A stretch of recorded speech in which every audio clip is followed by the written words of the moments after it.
Runway just changed VFX forever. We're testing out a brand new viral prompting technique, and AI films may be coming to an IMAX theater near you. This is your AI film news of the week. Before we kick things off, I want to give a huge shout out to the Curious Refuge communities in Miami, Palm Beach, Toronto, and Paris. We recently hosted meetups in those cities, and there's even more on the horizon. Be sure to check out our AI Film events page if you want to find an event in your area. And of course, we have to start with the huge news that comes from the team at Runway. They've changed the film industry a few different times with some of the updates over the years, and this week was no exception. They released a brand new tool called Aleph.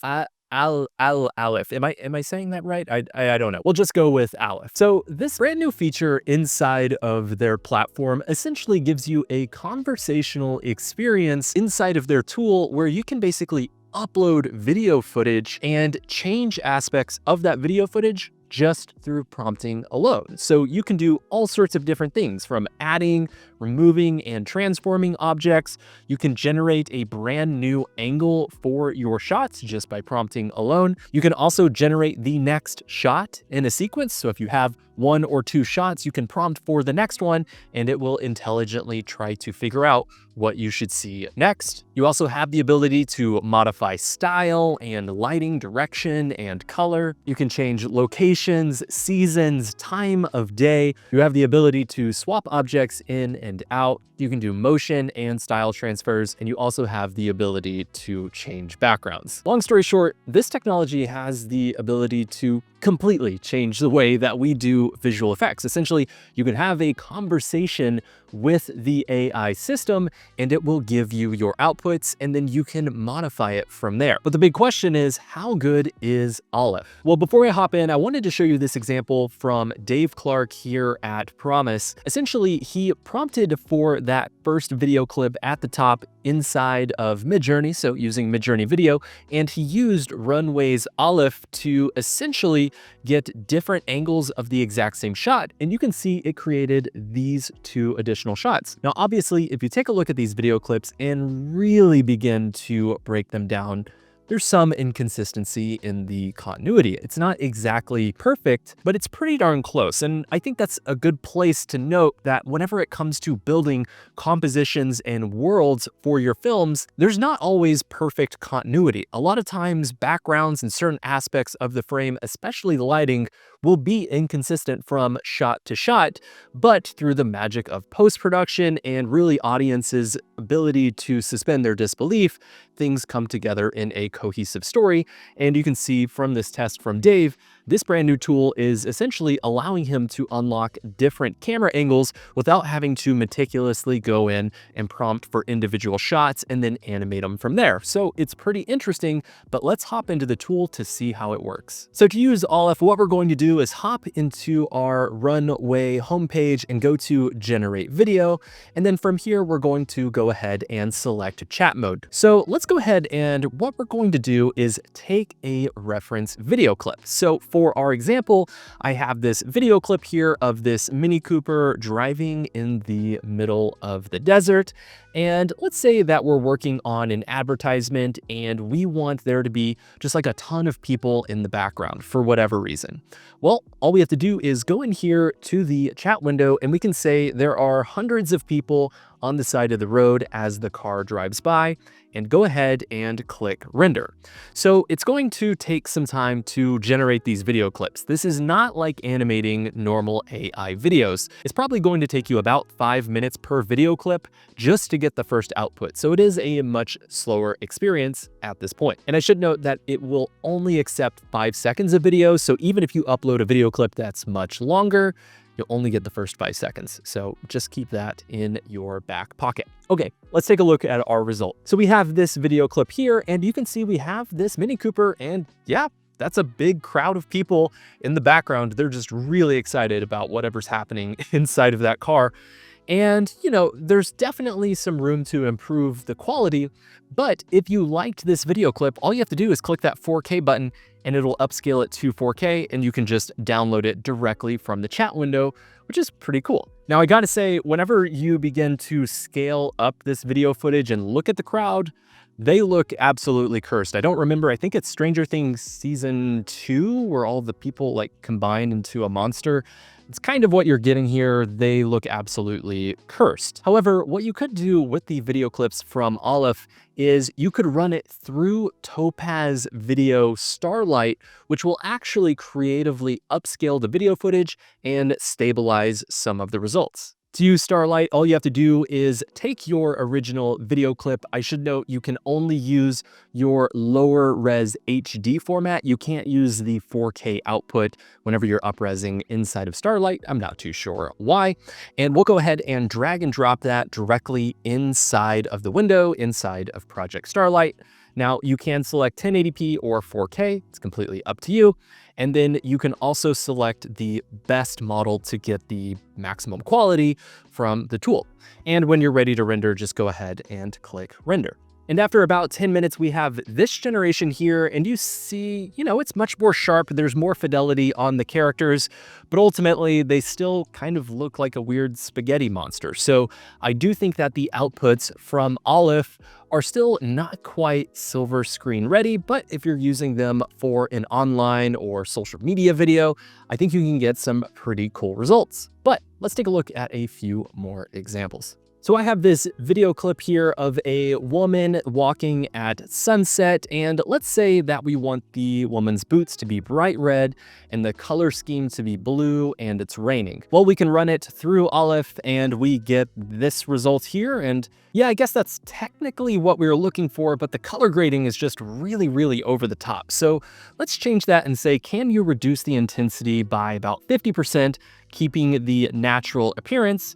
And we get this generation here. And you can see that the color grading and especially the compositing of her boots look pretty darn good. I don't think that the rain looks very realistic. A lot of times when I've seen demos of Aleph using rain, the rain almost looks like it's coming from like a water hose, like the water is too thick, but it's a pretty good first attempt. Now let's do a traditional VFX test. So I have this video clip here of this water tower, and let's say that we want the water tower to explode. Well, I'll type in a prompt and say the water tower on the right side of the frame explodes into flames. And here's our result here. And you can see that the explosion actually looks pretty darn good. The lighting really comes together. The problem is, let's say that we want to change the shot to where the explosion doesn't happen on the first frame, but 2 seconds later. Well, the cool thing is, because this is a conversational experience, you have the ability to just prompt in and ask what you're looking for. So let's say redo this, keeping the original footage for the first 2 seconds and then having the explosion start. And then we can take a look at our result here. And I don't know if it waited the full 2 seconds, but there you go. There's an explosion. The lighting, the compositing looks pretty darn good. So let's do another visual effects example with a character. So I have this drone footage of this forest. Let's say that I want to add in a dragon. Well, more specifically, I want to add in this dragon into our scene. And so let's go in and ask it to put the green dragon into the footage and make it realistic. Now, let's take a look at that realistic dragon. Yeah, that's a severely injured dragon. So I don't know what's happening. I guess the lighting looks pretty good, but you can definitely tell there's a ton of artifacting. And so from our test, we've been able to find that Aleph works really well when you're not adding in a ton of physical movement and fine details are not really important. So really big objects typically work the best. So that's working with live action footage inside of Aleph. Let's say that you actually want to input your own AI video to create a more comprehensive film. Well, let's test that out. So here's a video clip that I have from Midjourney Video. Of course, you can use any other AI video generator that you want. And basically we have this shot of this soldier looking at the camera. But let's say that we want this soldier to basically be in conversation with another soldier. And we don't have the original source assets, so we want to prompt inside of Aleph to make it happen. So let's say, please show coverage for this shot, showing the same video from a medium shot with another soldier basically standing next to her. And here is the result that we got from Aleph. And yeah, that's the same soldier standing next to another soldier, and it looks pretty good. And you can see that Runway even decided to do a rack focus to the other soldier, which I think is a pretty good touch. We also have this shot of an astronaut walking from Midjourney. Again, this shot is much more stylized, and we went into Aleph and asked for a reverse shot, and we got this result here. And again, the shot looks pretty good. I do think the lighting looks a little different, and the sun is in the background here, whereas in the other shot, the sun was in front, so we have like a Tatooine situation going on here, but honestly, a pretty good result. And then finally, you do have the ability to swap out characters using Aleph. So you can take a video clip of one character and swap for a completely new character, but how does the quality look? Let's test it out. So I have this video clip from Midjourney here of this guy basically looking forward, and he's sad. And I think he might be inside of the Modern Family house, perhaps. But actually, this is a pretty good video clip for Midjourney.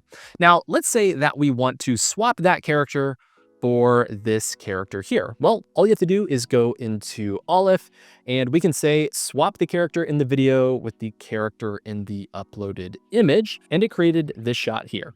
And yeah, I think this specific shot is working incredibly well. In fact, the result that we got from Runway Aleph is actually better than the original video clip we got from Midjourney. So there's some great fidelity improvements. And I think that this shot, because the bokeh was so defined, it really helped to hide some of the artifacting. And then finally, we have this video clip here of this woman, and she just basically gets up and like yells at the camera. And let's say we want to swap her for this person with purple hair.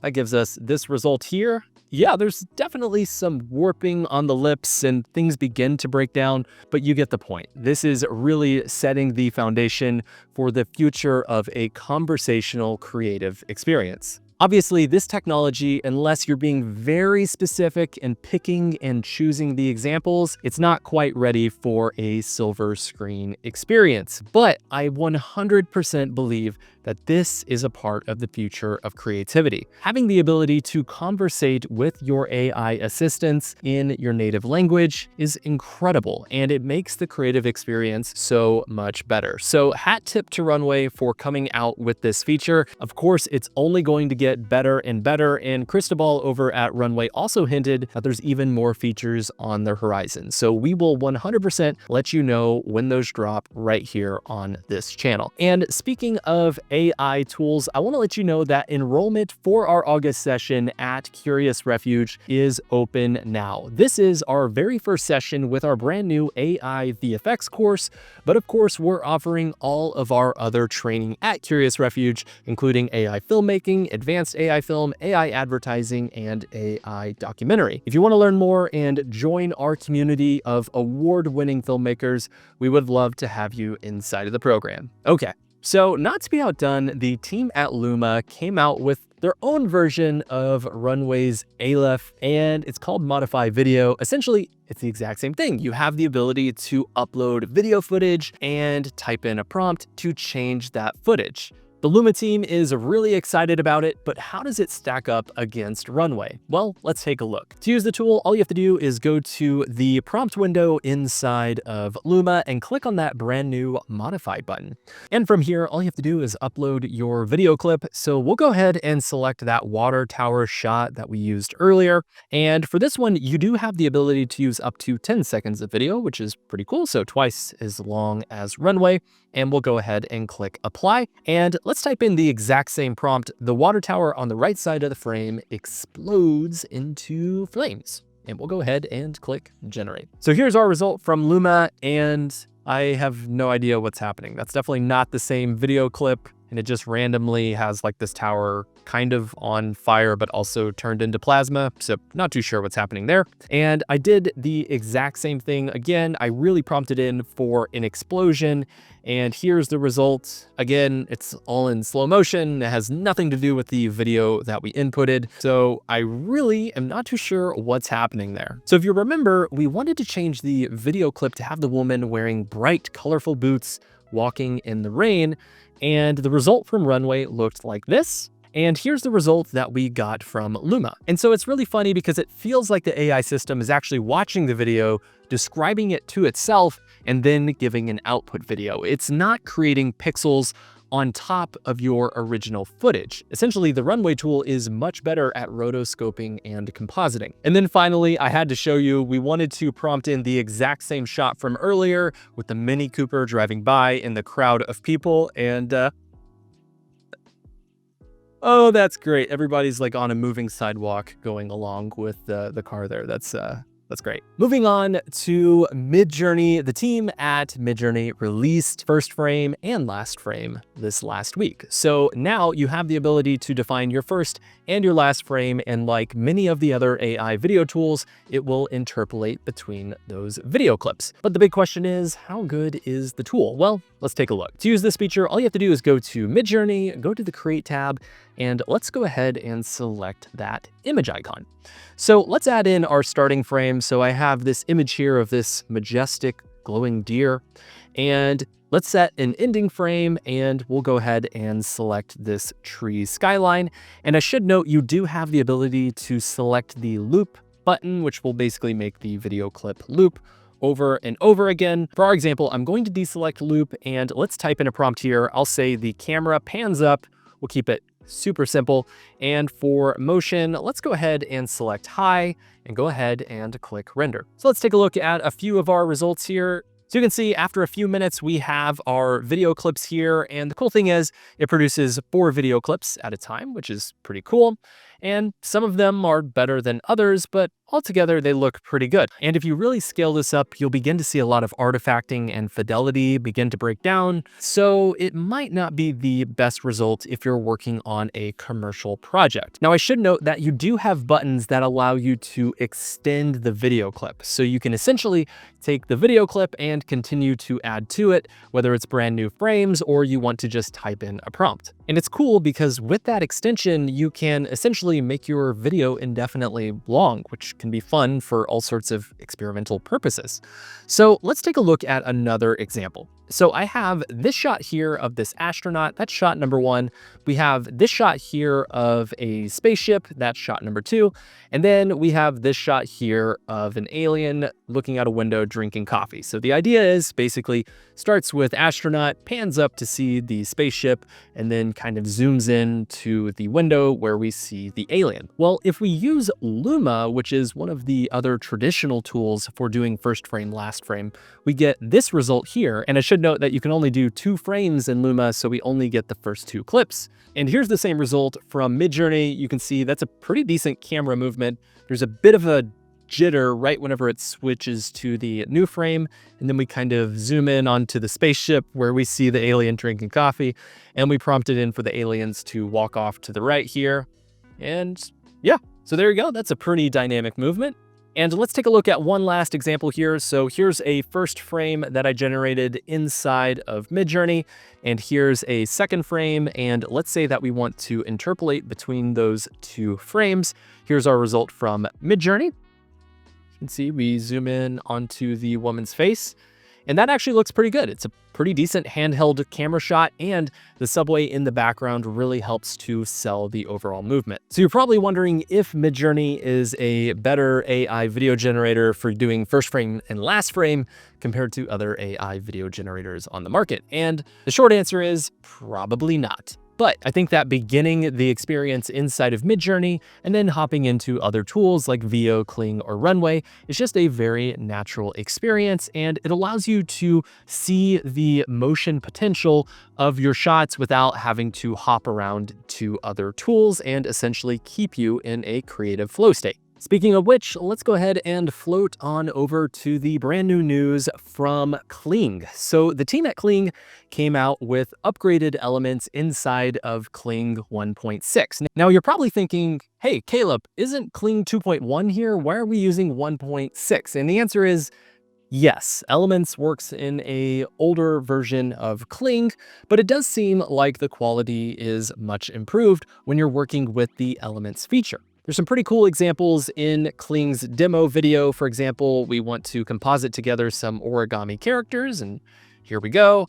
We also have this like Mad Max scene here, and yeah, it looks pretty good. Kling says that there's more narrative possibilities, and they really demo it in the most tragic way with a version of the Titanic that features animals, which I don't know, that somehow makes it even more sad. There are also some pretty fun examples online. For example, TechHolla did this Street Fighter live action remake where they basically had the characters fighting each other. And you can see there's some pretty interesting potential here. Obviously, there's a lot to be said about the continuity and the physics between the shots, but the results are actually pretty cool. And over on X, Pablo Prompt created this scene here that basically used a consistent character from shot to shot. And they have this high concept where they take a glowing fish and basically make what's basically a commercial out of it. And you can see the character is consistent from shot to shot. And I should also note that Kling also announced Kling Labs, which basically is a whiteboard experience that allows you to combine different shots together in almost a node-like experience. So it's kind of Kling's answer to ComfyUI. Now, this feature is not yet available to test. We will let you know whenever we're able to hop in and use the technology. Whether it's an incredible brand new workflow or something that's just kind of challenging to use is yet to be seen, but as soon as it drops, we will let you know. In absolutely absurd marketing news, the team at Higgsfield came out with the horribly named Steal extension that basically allows you to install a Chrome browser on your computer. And basically, anytime you come across an image, you can right-click and create an image in the style of the image online. So essentially, it's going to scan the image and create a prompt that you can use inside of the Higgsfield tool. To use the tool, all you have to do is go over to the Higgsfield website. There's a link below this video, and go ahead and select Download Extension. So all you have to do now is go find any image online, right-click, and click Recreate with Higgsfield. And from here, you can add in a character, an aspect ratio, and go ahead and click Generate. And you can see that after a few minutes, we have a few different images here. Again, these look pretty good. They're not as good, of course, as the original input image, but especially if you're early on in the process of trying to conceptualize what you want your project to look like, this tool can be very helpful with creating prompts. And we decided to animate one of those video clips here inside of Google VO3, and this person's jumping around, and the physics are so good. There's like weight behind those steps. VO3 is absolutely crazy. In open source video news, the team at Wan has released Wan 2.2 for ComfyUI. So if you create your videos utilizing open source tools like ComfyUI, you can go ahead and install this tech onto your workflow. So these first examples are just text to video. So we have this medium shot of this person looking outside of a rainy window, and yeah, looks pretty good. We have the shot here of a ship exploding. I don't know if that looks super realistic, honestly. We have the shot of this 3D animated claymation chef, which honestly looks really good, except for the blue bell pepper. I don't think bell peppers come in that color. And if they do, I've never seen that inside of a grocery store. And then we have this shot here of these gnome characters, which actually looks pretty cute in its own little animated way. And then finally, we have this abstract shot of this whale flying through space. Now, there are some things to know about Wan 2.2. The first is it's very, very beefy. So if you don't have a decent GPU, meaning about 12 gigabytes or higher, it's going to be very hard to run this model. Now, there are some things to love about this model. The first is it's actually backwards compatible with many LoRa's that you may already use, which is very helpful if you do a lot of LoRa training. It's also temporally pretty consistent, so there's not a lot of breakdowns. Remember those AI video generators that we used earlier? A lot of times it begins to break down the further you go. This one actually stays pretty consistent, even though the movement is not super dynamic. I think open source tools like this are very important. Obviously, it doesn't compare to other tools like VO3 or Runway or even Luma or Pika, but the quality being open source and basically free as long as you own the hardware makes it very appealing if you have a decent computer. There was a really interesting debate this last week about JSON prompting. So whenever you are prompting inside an AI video tool, a lot of times you'll just type in a prompt like the way you speak. But the truth is AI is taking your words and converting it to computer code. So Salma on X put together an experiment for an IKEA commercial concept where they basically prompted in using JSON instead of prompting in using natural language. So JSON is essentially just a formatting that computers can understand. And the result, as you can see, was actually pretty darn good. So I wanted to create my own tool that could test JSON video footage. So if you find the link below this video, you'll find this tool that basically can convert any prompt into JSON formatting. So first things first, let's hop into VO3 and we'll go to New Project. So I'm going to go to Frames to Video and let's select the plus icon here. And basically I have this image here of a woman walking around all these orange frames. Essentially, it's kind of like a phone commercial. And I want VO to basically go from this woman walking around all the frames to her taking a look at the cell phone. It just feels like a very generic type of cell phone video footage. Well, for our first example, let's say that we're just going to type in a normal prompt. A woman walks around floating orange boxes. The camera tracks to her when she turns her head and looks at the phone, smiling. And go ahead and click Generate. For our second example, we're going to go ahead and go to that JSON prompt converter tool. And let's go ahead and type in our prompt here. And you can see that it will give us this code here. So once it finishes creating that code, go ahead and click copy. We'll go back over to Flow, paste in the JSON prompt, and of course go in and add in your own keyframes as it makes sense, and go ahead and click render. So first, let's take a look at our prompt examples. So this is not converted in the JSON format. So here's our first video clip here, and you can see it looks pretty good, but I don't like how it just crossfades there at the end. That's not really what we're looking for. And here's the second result. Yeah, it's pretty good. The phone kind of magically appears, and I don't like that the orange boxes just kind of vaporize, but it's an okay result. Not exactly what we were looking for, but not bad. Now, let's take a look at the two JSON examples. So here's the first one.